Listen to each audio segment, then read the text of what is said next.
दोस्तों, आज की इस वीडियो में हम सीखने वाले हैं कि कैसे आप प्रॉफिट एंड लॉस के यानी लाभ और हानि के क्वेश्चन को आसानी से सेकेंडों में हल करें।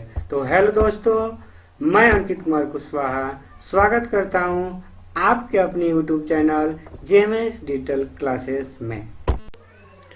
तो चलिए दोस्तों, आज की इस वीडियो को शुरू करते हैं। आज हम आपको प्रॉफिट एंड लॉस के कुछ प्रश्न कराएंगे जो एग्जाम के दृष्टिकोण से बहुत ही महत्वपूर्ण है तथा इस टाइप पर हमेशा एग्जाम में क्वेश्चन देखने को मिलता है।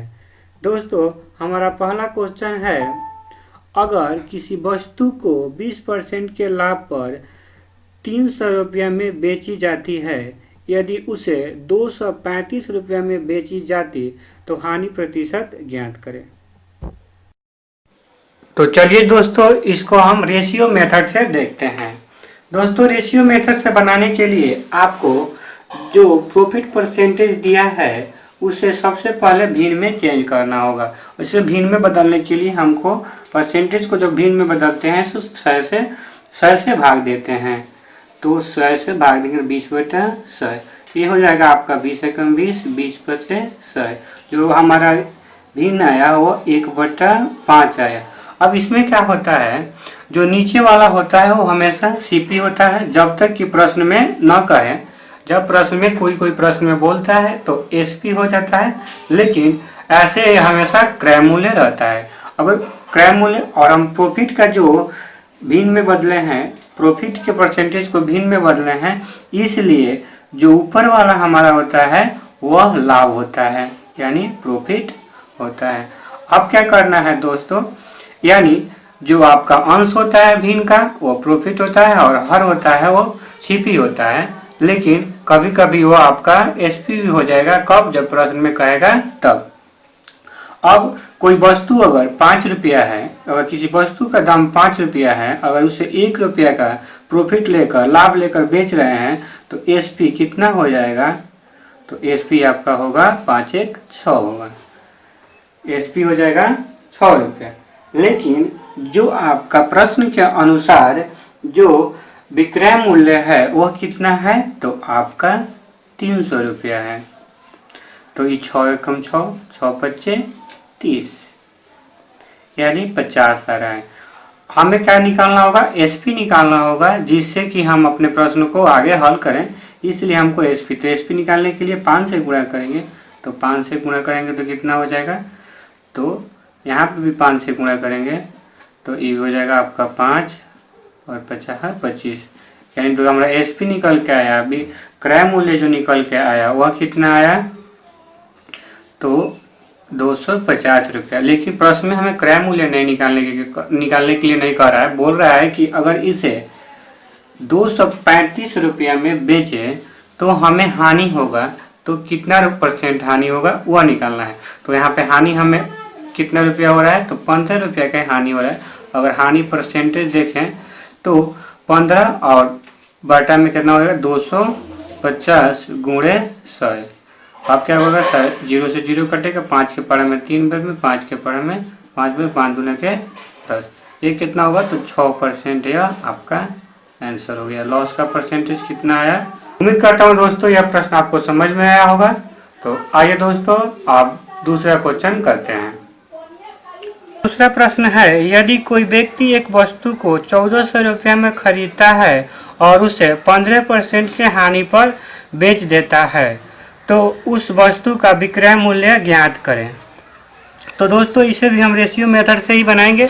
तो रेशियो मेथड से बनाने के लिए सबसे पहले क्या करेंगे, तो लॉस को, जो लॉस का प्रतिशत है यानी कितना है 15%, इसे भिन्न में बदलेंगे। भिन्न में बदलने के लिए क्या करेंगे? 100 से भाग देंगे। अब क्या होगा? तो 5 से कटेगा तो 5 3 15 और 20×5 100। अब देखिए, अब जो लॉस का जो हमारा भिन्न में रेशियो में चेंज हुआ वो कितना हुआ? तो 3/20। नीचे वाला क्या होता है? तो क्रय मूल्य, हम सही बोले। और जब लॉस का जो हम परसेंटेज को भिन्न में बदले हैं तो ऊपर वाला क्या हो जाएगा? तो यहाँ पे लॉस होगा। अब देखिए, कोई वस्तु का दाम 20 रुपया है और 3 रुपये के हानि पर उसे बेचते हैं तो विक्रय मूल्य कितना होगा? तो 17 रुपया। वाह, 17 रुपये हो गया। लेकिन जो आपको प्रश्न में क्रय मूल्य दिया है तो क्रय मूल्य कितना दिया है तो 1400 रुपया दिया है, लेकिन रेशियो के अनुसार क्रय मूल्य कितना हमारा निकला है तो 20 रुपया निकला है। तो यहाँ पे हम क्या करेंगे 1400 लिखेंगे, नीचे लिख दे रहे हैं साफ साफ होगा। 20 पर कितना दिया है तो 1400 है, तो एक शून्य से एक शून्य जाएगा, 2 से कटेगा यह 7 में नहीं 70, कितना हो जाएगा एक शून्य आ जाएगा तो 70 हो गया। लेकिन यह हमको क्या पूछ रहा है तो विक्रय मूल्य पूछ रहा है, तो हमको 17 पर, तो विक्रय मूल्य कितना है तो विक्रय मूल्य रेशियो के अनुसार 17 है, लेकिन तो 17 पर तो कितना होगा 17 पर तो 1 पर कितना है 70 है, तो 17 पर तो 17 में 7 से गुणा करेंगे तो 17 7 119 और शून्य आपका शून्य हो गया। यह आपका आंसर हो गया। दोस्तों उम्मीद करता हूं कि आपको दूसरा भी प्रश्न समझ में आया होगा। चलिए दोस्तों अपना तीसरा प्रश्न शुरू करते हैं। तो तीसरा प्रश्न है 120 वस्तुओं का क्रय मूल्य 80 वस्तुओं के विक्रय मूल्य के बराबर है, तो लाभ प्रतिशत ज्ञात करें। बहुत ही इजी प्रश्न है दोस्तों, जिस तरह प्रश्न में कह रहा है बस आप वैसे ही कर दीजिए। क्या कह रहा है तो बोलिए 120 वस्तुओं का क्रय मूल्य, तो क्रय मूल्य को सीपी, 80 वस्तुओं के विक्रय मूल्य तो एसपी के बराबर है, तो बराबर है। अब जो है काट कूट दीजिए, रेशियो निकलेगा, आप बना दीजिए।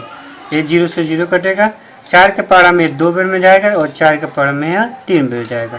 अब देखिए हमारा रेशियो तैयार हो गया। सीपी एसपी को इधर ला दीजिए, तो ये एसपी इधर जाएगा, 3 उधर जाएगा, तो 2/3। अगर रेशियो कितना हो गया तो 2/3। आप जानते हैं जब क्रय मूल्य से विक्रय मूल्य बड़ा हो तो हमें लाभ होता है, तो हमें लाभ कितना रुपया हुआ तो 1 रुपया। किस पर होता है तो क्रय मूल्य पर होता है। और तो अब इसे परसेंटेज में बदलने के लिए 100 से भाग दे देंगे, तो ये कितना होगा तो 50 होगा। इजी था दोस्तों, समझ में आ गया होगा। दोस्तों हम आज 3 प्रश्नों को हल किए। अब आपको एक प्रश्न होमवर्क के रूप में दे रहे हैं, आप उसको हल करके आंसर को कमेंट कीजिएगा। अगर आपका आंसर सही होगा तो हम लाइक करके चेक कर देंगे, अगर आपका आंसर गलत होगा तो रिप्लाई में आपको आंसर बता देंगे। अगर वीडियो अच्छा लगा तो आप अपने दोस्तों के बीच शेयर करें, और आप हमारे यूट्यूब चैनल पर नए हैं तो आप हमारे यूट्यूब चैनल को सब्सक्राइब भी कर लीजिए। पूरा वीडियो देखने के लिए धन्यवाद।